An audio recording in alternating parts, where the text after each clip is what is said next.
Hey, I'd like to welcome you to another episode of Mission Matters. My name is Adam Torres, and if you'd like to apply to be a guest on the show, just head on over to missionmatters.com and click on Be Our Guest to apply. All right, so today I have Sean Moss-Pultz on the line, and he is co-founder and CEO of Bitmark. Sean, welcome to the show. Thank you, Adam. All right, Sean, so excited to get into today's topic. So we're going to do a deep dive into Bitmark, which is your blockchain startup, and where you're trying to really bring traditional property rights into the digital age, and we're going to talk about how you're doing that.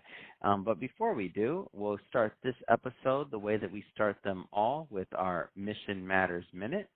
So, Sean, we at Mission Matters, we amplify stories for entrepreneurs, executives, and experts. That's our mission. Sean, what mission matters to you?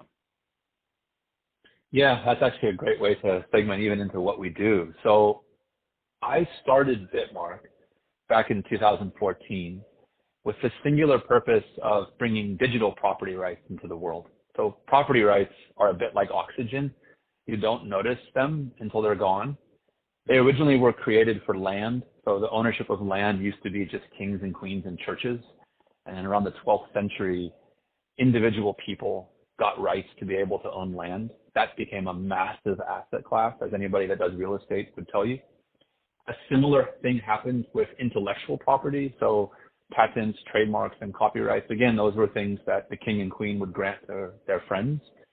And now we find ourselves in the digital age, but almost everything that's created or generated on the internet doesn't have property rights. And so that's why we started Bitmark. The mission, if you will, is to enable digital property rights so people can grow real wealth as opposed to just being kind of renting or leasing things.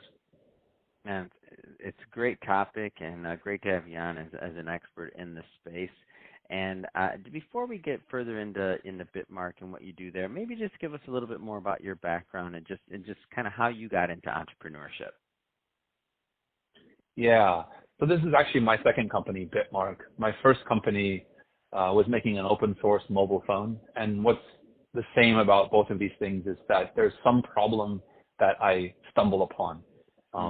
In the case of the phone, I was working on very low-cost mobile phones in the Asia area, Taiwan, China, kind of that market. And we kept making these phones, and we were using these really weird operating systems. And I thought that somebody should put Linux on it because, I mean, the hardware capacity of the phone was already roughly what a computer was. And I was running Linux on my computer, and it made no sense why we would have such crappy things on our phones. This was back in 2006.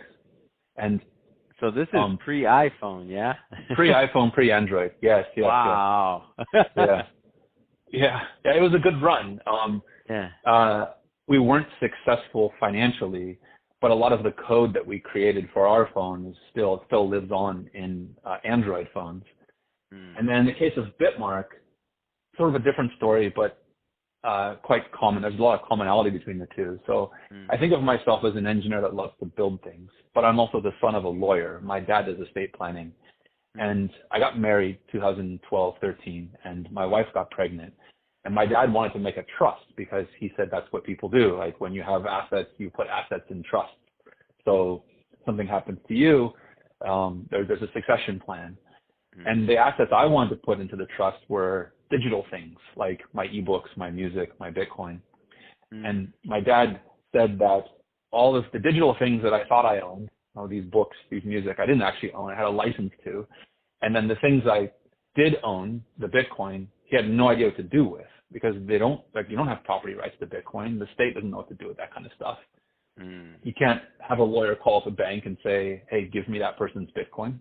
And so that was another, and this problem, like, why can't you own digital things? That was another sort of one of these moments, like these aha moments that I should start, like, I should fix that. That's something that would be a heck of a lot better future if people could create real wealth through ownership in the digital environment. Wow, what an amazing story, and what another blessing outside of the marriage, right? Like got married and then you find your next thing, right? Yeah. And you ask like kind of the entrepreneurial side. Mm-hmm. I would call myself a reluctant businessman. So I only build something if I feel nobody else is doing it and it just has to be made because, gosh, I mean, it is such suffering making a company. Like it is so difficult. It's awesome. so hard. Yes, it is, and it's funny because like I'll ask, I ask many of my guests like their thoughts on for future entrepreneurs or things or people that want to do this. And what's funny is that this is a show many entrepreneurs and executives listen to, but it's funny because it's almost like the anti-entrepreneur show. I've got people that said literally, I think what the one of the founders of Mrs. Fields Cookies was like, you have to be mentally insane or something. I mean, there all of these like answers we get to being entrepreneurs. This is definitely not the fluff show where it all works. It's all like do it so that you can live your passion and your dream. Yeah, no, this work. Like if you want to build a company, you want to make a difference, you want to go out there and add real value to the marketplace that lasts possibly generations or beyond yourself and your immediate moment in time. It's going to take work. So I love your story for that and the honesty, really. It's refreshing. So let's go a little bit further along in Bitmark. So owning property rights, I think you gave a great example just now, which is essentially, for anybody out there who's creating an estate plan and when they did originally could have been a long time ago and they didn't really have many digital assets or maybe they didn't know how to handle them or, what that looked like. So let's continue maybe with that along with that example and analogy. So pre-Bitmark, it was the situation that you were in, obviously, which you explained pretty clearly. So now, with Bitmark here, tell us how that experience can be improved. Oh, you bet. So the original problem that I thought we were going to solve was that there would be like an upswelling, sort of a movement of individual people claiming ownership over their data, for example, their Facebook data, just claiming ownership over digital things. And what I did not see coming at all, and what I think is just actually fantastic, is everything that's happened in digital art in the last couple of years, where you've had this movement in art that really goes back to the 1960s, but it was always marginalized, always sort of kept out of the institutions, the museums, the galleries. And largely thanks to COVID and the cross-pollination of people that saw their wealth increase on the cryptocurrency side and wanted digital things to buy, and artists that had all this extra time because maybe their day job that they had to try to maintain their studio was shut down. And you had these two circles, these two Venn diagrams, if you will, that normally would never even mix, overlapped. And it went from arguably like $1 million market to around $15 billion market in a year. And $15 billion represents 10, 15, 20% of the entire art market. And it's growing like exponential right now. Wow. And so with a lot of things, people first feel that the legacy systems will come in. So there's new technology. You think, okay, the legacy, people that have unclaimed assets that are digital, okay, that's what people don't want to register first. That's what's going to take off. But it's almost never that. It's always something that looks like a toy, looks like comes from left field, and that's what catches you by surprise. And then I just feel blessed that our team was receptive enough and we just ran with this. But I really feel like art and artists are going to be the way that the next generation of people, outside of people that are really obsessed with, say, finance and trading and things like that, which is a small percentage of the people. But it's the creative side. It's the artists, the musicians. They will be the ones that will show the rest of the world what is possible with digital ownership. So that's where we find ourselves today. It's very much in that, wow, it's the artists that are going to show digital ownership to everyday people. And that's where we operate right now. So tell us a little bit more about the platform and how to use it. Sure. So we have two products. One is an online art gallery and a publisher. And so this is really a different take. It's highly curated. We put together roughly two shows per month of groups of artists, and the artwork can be all kinds of formats. Can be video, could be software, could be 3D sculptures, digital sculptures. That one we launched last year. It's done around $20 million in GTV. It's changed a number of artists' life. I keep hearing great stories about artists that have paid off mortgages, bought cars for their mom and dad. Just an exceptionally inspirational story of what's happening on that side. And around the end of last year, it occurred to me that, because I was also collecting this art myself, it occurred to me that what are known as crypto wallets, so this is the way that people actually hold on to these digital assets. The crypto wallets were created for cryptocurrencies, of course, and also created for DeFi. I don't know if your listeners know about DeFi, but it's this sort of new way of doing finance that's just absolutely going exponential right now. But it couldn't be any more different than the way people are used to looking at things like Instagram or TikTok. And so I felt there was a massive opportunity for somebody to make a wallet that would be first about the artwork, the NFTs, first about this visual side that everyday people really can get excited about. And then, sure, like powering that stuff was all of the blockchain technology and the cryptocurrencies and the tokens and those sorts of things. But that wouldn't really be exposed that much to people. They would just be able to experience how great the artwork was. So that's our second product, and that product is called Autonomy. So we kind of think of these almost like peanut butter and jelly. They go together. They help each other out. But I believe that everyday people will understand the importance of blockchain technologies through things that look like art, through things that look like creative works that are fun, that you can love. And that's the role, if you will, for this wallet we're working on called Autonomy, to help make that easy. And so on one side of this, you have, of course, the artists that are submitting their NFTs, or like give us a little bit more feel for kind of like the assets, I guess, that are held. Sure. So what it actually is it's a collection of files, and these could be generative artwork, which is really taking the world by storm right now, taking the art world by storm right now. And these are actual software that runs, and the artwork is different each time.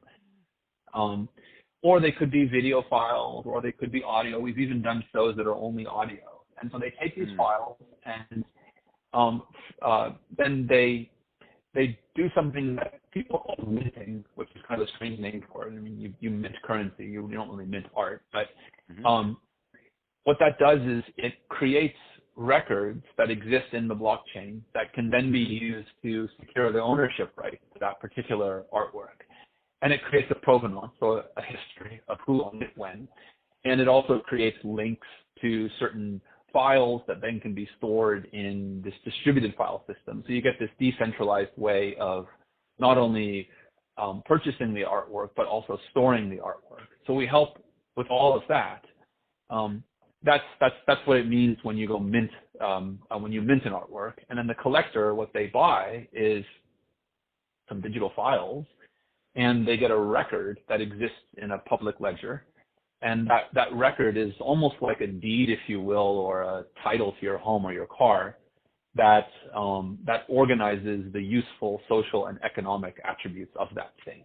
So the thing is the artwork, the deed or the title is the NFT.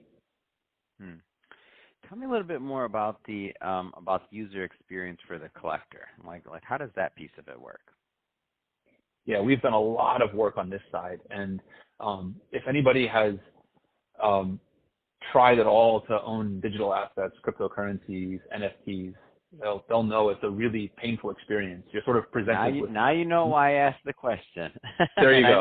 I looked at your website too, autonomy.io, or one of them. Yeah. And I saw the beautiful interface, so that's why I set you up for that one. So, Good. Thanks for the layup. Yeah, it's been a really difficult experience. The whole idea of a wallet is quite confusing. What you have are private keys. It's more like a keychain. And these keys allow you to transfer the ownership of records that exist in like a database, if you will. That's what a blockchain is. And then there's rules that go along with the blockchain of how you can transfer these things, or how you can hand them down, give them to people. And those are what they're calling smart contracts. And so you kind of bundle these things together, and you have these keys that you use to control them, but it's also technical. It's also difficult. And then if you lose your keys, well, you lose your Bitcoin, you lose your cryptocurrencies, or you lose your artworks. And so people get afraid, and they do what we've done for centuries, and that's just let other people hang on to the keys.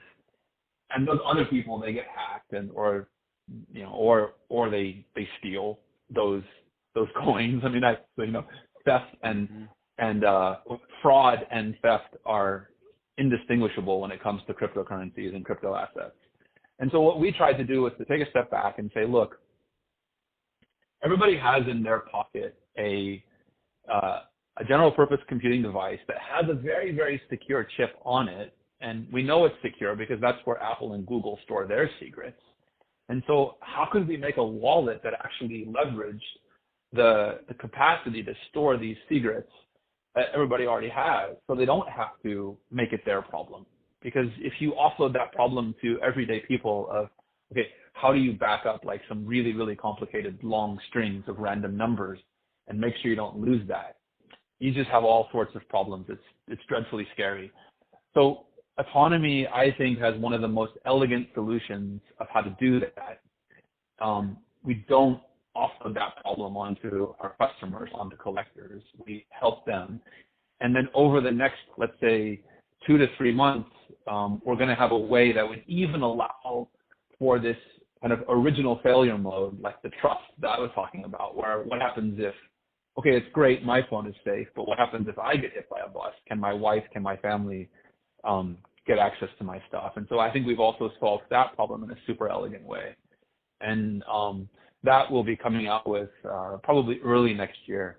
But these are very early days of solving some really important problems of how do you make it easy and safe for just everyday people to be able to begin to collect not just digital artwork, but all types of digital assets.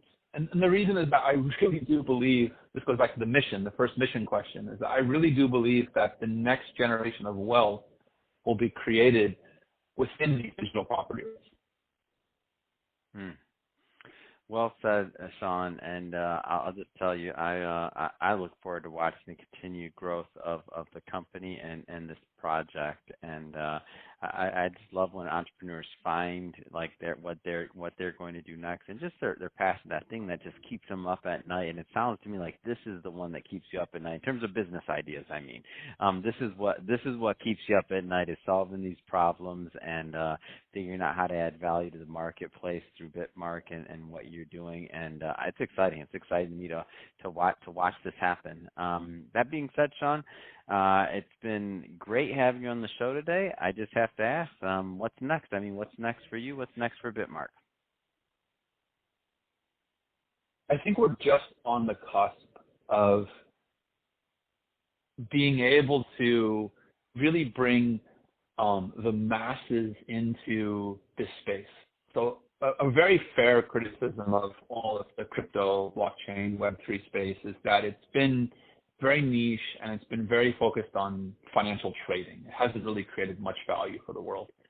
And when I first looked at this space, when I first understood what was actually happening with Bitcoin, this idea of a global borderless monetary system, I was just absolutely enthralled with that vision. I thought it was incredible. And the reason that we started working on digital property rights is that, as anybody knows, like money and property, they always go together. Like before you can say who gets what money, it's okay, well, who owns what?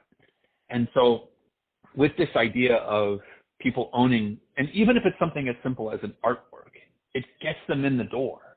People are excited about it. I think digital art is really the first mainstream, like true mass market use case of blockchain technologies. And I think we're just on the cusp of being able to show that to a significantly larger audience and to do it in a way that actually is easy and safe. So really, Adam, it's just iterating on that vision. How do we bring a significantly larger audience into the space? Because there's just such an incredible opportunity for both social and economic wealth to be created here.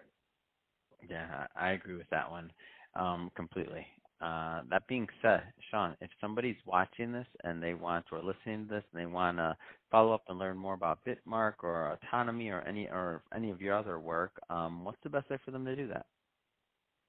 Yeah, you bet. So we don't update our own websites that much. I am accessible most easily, I would say, on Twitter. So Moskovich, Moskovich. That's my username. But please do reach out. I love talking. I really love getting feedback. Critical feedback's the best. Awesome. And we'll definitely be sure to post all of that information into the show notes so that our audience can just click on the links and head right on over and follow you. And speaking of the audience, if this is your first time tuning in to a Mission Matters episode or connecting, we're all about bringing on business owners, entrepreneurs, and executives and having them share their mission, the reason behind their mission, really what we can all learn from that so we can all gain and grow together. If that's the type of content that sounds interesting or fun or innovating to you, hit that subscribe button because we have many more mission-based individuals coming up on the line and we don't want you to miss a thing. And Sean, really, it has been a pleasure. Thanks again for coming on the show. Thank you for the opportunity. I appreciate it.